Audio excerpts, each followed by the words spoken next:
All right, it is the first day of Lent. It is about 6 p.m. and I have been fasting for 18 hours. And this is about the best I feel during a fast. Usually hours 15 to 20 or so. I feel so good, very lightweight. Nothing can bother me. Almost like a peace has washed over me. I no longer have to think about food. I don't have to be congested with food.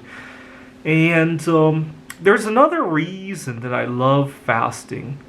You see, where I used to live in Seattle, the grocery store that I shopped at had a campaign to try to end food waste and end hunger. Now, the problem is that most of the food that is wasted in the United States doesn't end up in a landfill. It ends up in an overweight person's body, giving them heart disease and diabetes. That's how most food actually gets wasted in the United States. I think the statistics are that the average American is consuming 4,000 calories a day. But it's not popular to say that's a waste of food, right? We love we love our freedom to eat whatever we want, even if it kills us. But we forget that the freedom to throw food away is just as valid, right? I don't know why one is popular and the other is not, right?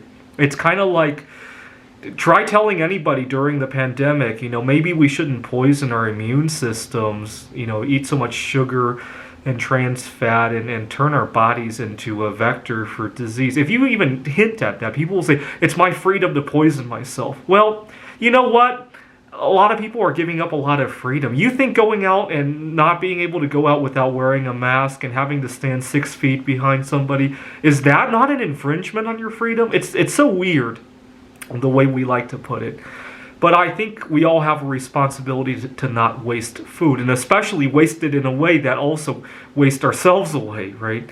And so that's why I really love fasting. Every time I fast, I think about how somebody else has a little bit more to eat and how I might save myself for whatever condition that I was going to get by having binge eating problems. 2 years ago I had major binge eating problems that cost me a job. It cost me several relationships. And I don't want to think about where I would be today if I continued to head down that direction. I've had many difficult situations. I wouldn't be surprised if my binge eating problems would have landed me in trouble with the law or caused me to seriously hurt myself. At the very least, I would be much more overweight than I already was at the time.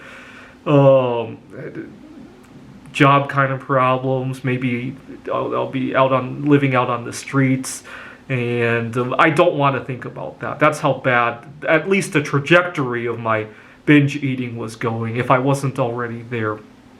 Now, I'm very fortunate. I hate to use the word fortunate here because a lot of people aren't. I'm very fortunate the pandemic happened when it did, because it allowed me to focus on my binge eating problems. I'm also very fortunate at the way my life has turned out because of the pandemic happening. You see, 2 years ago I was getting ready to propose to my girlfriend. The pandemic happened, obviously, and we kind of grew very distant as a result. And then at the beginning of the pandemic, when I wasn't fasting, I had a favorite restaurant that I discovered. It was a Thai restaurant, and I really befriended a lot of people there and made a lot of connections. And so I got rid of some connections, and I met some other people. And I want to say that I'm not ready to get married yet, to either any of the people I've met since the pandemic or to my ex-girlfriend. And I don't think my ex-girlfriend is ready to get married either.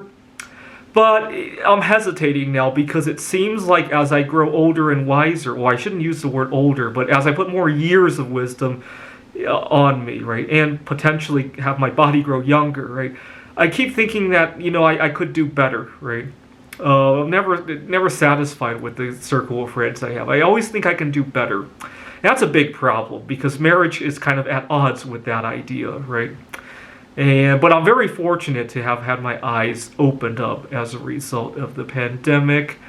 I'm very fortunate that I had my bad ways interrupted by the pandemic, right? I'm very fortunate that I've had the opportunity to learn new things during this time.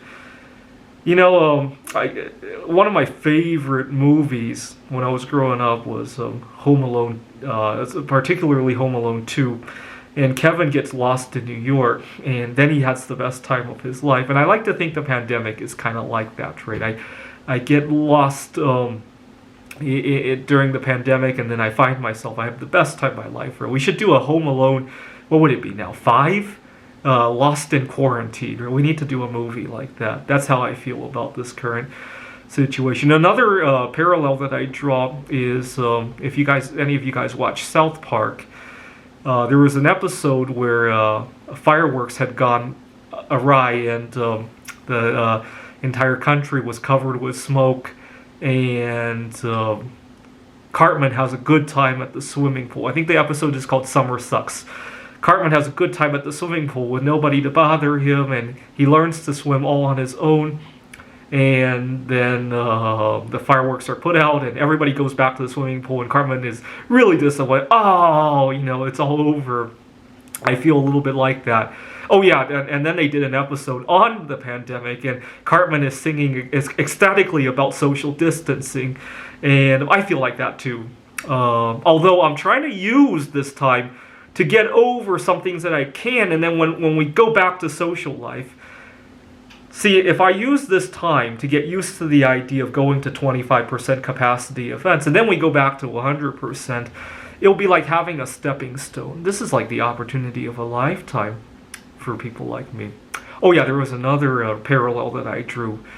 So in 1985, Elton John wrote a song called Nikita, and it's about this guy who Elton John played, who had a crush on a girl from across the Berlin Wall, Nikita. I feel that way too, because especially recently, I joined a dating website in another country because I was concerned about having to take various drugs in order to go back to normal. And I thought that we would end the quarantine and I would travel there, and I would just we would hit it big. I would marry her, and then I would stay there forever. I thought it was going to turn out like that, but the quarantine lasted a whole lot longer than any of us anticipated, and I almost forgot about her. And then 2 weeks ago, she sent me another message, and now I don't know what to say to her.